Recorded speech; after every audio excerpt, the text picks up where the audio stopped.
ഇന്നത്തെ dinner husband വകയാണ് lemon butter salmon. അപ്പോൾ ജസ്റ്റ് ഒന്ന് ഷാലോ ഫ്രൈ ചെയ്തെടുക്കുക.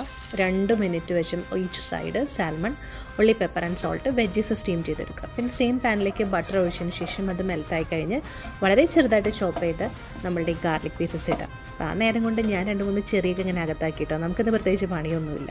അത് കഴിഞ്ഞിട്ട് അല്പം ക്രീം ഒഴിച്ച് കൊടുക്കണം. ആ ക്രീം ഒന്നിങ്ങനെ ജസ്റ്റ് ഒന്ന് ചൂടായിട്ട് നന്നായിട്ട് ഇളക്കി ചൂടായിട്ട് വരുമ്പോഴേക്കും കുറച്ച് നമ്മൾ ഒറിഗാനോ അതിലേക്ക് ആഡ് ചെയ്യുക. ഒറിഗാനോ ആഡ് ചെയ്ത് ഒരു 2-3 സെക്കൻഡ്സ് അത്രയും മതി കേട്ടോ. അത് കഴിയുമ്പോഴേക്കും ഒരു 1 ഫുൾ ലൈമിൻ്റെ നമ്മൾ ലൈം ജ്യൂസാണ് അതിലേക്ക് ഒഴിച്ചിട്ടുള്ളത്.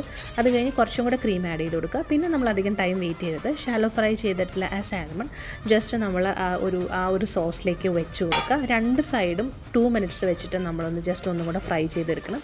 കുറച്ച് ഉപ്പ് ഇങ്ങനെ മേലിൽ നമ്മൾ എന്താ പറയുക ഒന്ന് സീസണിങ് ആയിട്ടിട്ട് കൊടുക്കുക. പിന്നെ 2 സൈഡും ഞാൻ പറഞ്ഞില്ല അതുപോലെ ചെയ്യുക. പിന്നെ നമുക്കത് നല്ലൊരു പാത്രത്തിലേക്ക് മാറ്റി വയ്ക്കണം കേട്ടോ. ഈ എന്താ പറയുക ഈ ജസ്റ്റ് ഈ സോസിൽ വെച്ചിട്ട് നമ്മൾ ഫ്രൈ ചെയ്ത സാൽമൺ മാറ്റി വയ്ക്കുക. പിന്നെ ഈ ബാക്കി വന്ന സോസിലേക്ക് നമ്മൾ സ്റ്റീം ചെയ്ത് വെച്ചിരിക്കുന്ന വെജീസൊക്കെ നന്നായിട്ടൊന്ന് മിക്സ് ചെയ്യുക. പിന്നെ രണ്ടും കൂടെ മിക്സ് ചെയ്തിട്ട് കഴിക്കുക. അസാധ്യ ടേസ്റ്റാണ്. എല്ലാവരും ട്രൈ ചെയ്ത് നോക്കണം.